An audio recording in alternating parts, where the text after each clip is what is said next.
তো দেখতে পাচ্ছেন আমি যদি এখানে টাচ করি লাইট আসছে, আবার টাচ ছেড়ে দিলে লাইট চলে যাচ্ছে, আবার যদি টাচ করি লাইট আসছে, ছেড়ে দিলে লাইট চলে যাচ্ছে। ইভেন আমি যদি হাতেরও ছোঁয়া লাগাই দেখতে পাচ্ছেন লাইট আসছে আবার চলে যাচ্ছে, দেখতে পাচ্ছেন লাইট আসছে চলে যাচ্ছে।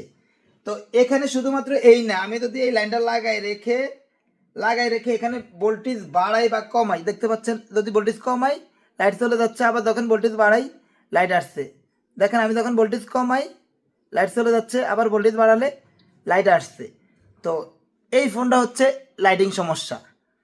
অন্য দোকান থেকে ফিরে আসা ফোন, অনেক ঘাটাঘাটি করতে পুরা ফোনকে একেবারে জীর্ণ শীর্ণ অবস্থা।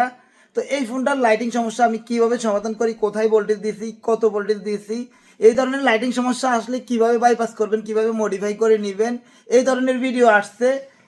অবশ্যই ভিডিওটা শেয়ার দিয়ে অলে রাখবেন এবং আমার পেজটি ফলো করে রাখবেন। প্রতিনিয়ত আমি এই ধরনের ইম্পর্টেন্ট ভিডিও আমার পেজে দিয়ে থাকি। আর পরবর্তী ভিডিওর জন্য অপেক্ষা থাকুন।